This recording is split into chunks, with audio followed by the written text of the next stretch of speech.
A traffic jam, but no honking horns here. Crawfish are battling for position on Route 50 outside of O'Fallon, Illinois now. The people in their cars can't even get close. Yes, it is going to mess me up.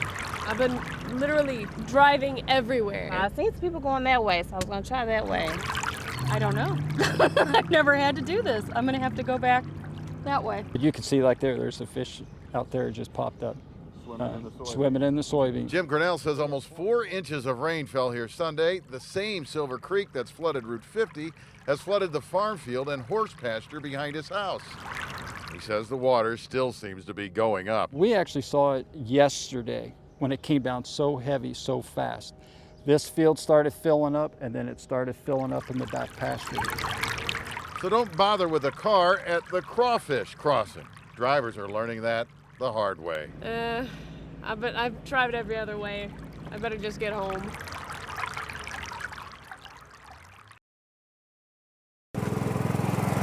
You couldn't find a hotter, dustier job, but you couldn't find any complaints either. Not at all. We love this. There's still flood debris in the backstops of the 10 ball fields of the Kirkwood Athletic Association, fields that were under Merrimack River floodwaters just days ago. We wouldn't be standing right here. We'd be probably up to here in water. And this is the highest it's been. This is cell phone video from the floodwaters at their worst. Add to them the tears of thousands of young players missing hundreds of games.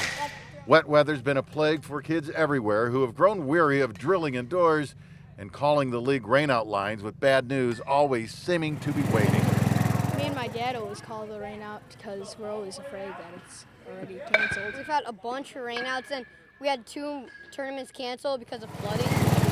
So the Kirkwood staff started cleaning up, even though most must have thought they were crazy from the look of things. Water was higher than the microwave ovens inside the concession stand. Workers had to dismantle and move the walk-in freezer, praying for this day and this weather. When you have kids, summer, and it's St. Louis, there has to be baseball. What's been lost is games for all the boys and girls to play is the bigger thing. We take it a day at a time, and you know, it is what it is, and we make the best out of it.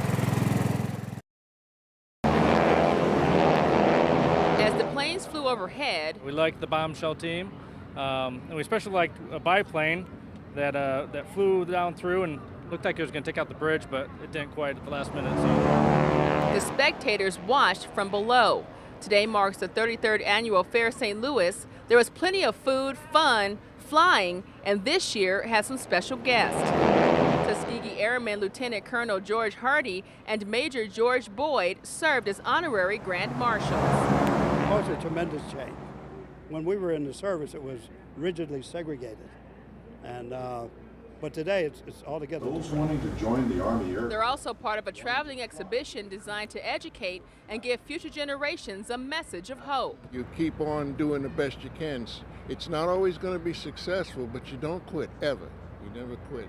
And stay focused. And the main draw of the day? Things are going fantastic this year. We've had some great weather, as you can see, and a great turnout. I think it's probably a record-setting crowd for the parade this morning, and we're seeing some crowds building tonight. So whether it's the food, atmosphere, or music, there's something for everyone at this year's Fair St. Louis. We loved acrobatics. In fact, in primary, I love doing acrobatics, you know. You get up there, you feel just free. We have the phone, wallet, which just throw it in the bag. Everything that we needed, we just put in the bag and came down here. It's a smart move. The Fair St. Louis attracts thousands of people to the downtown area. The turnout may end up being the largest in fair history.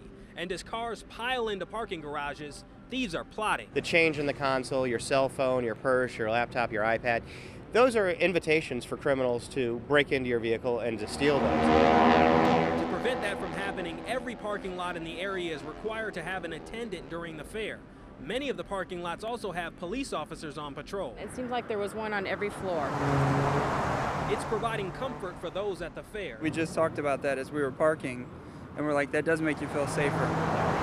That way people can focus on food, flying, and fireworks. We're taking our 4-year-old to see the air show, and we're just going to watch some fireworks later.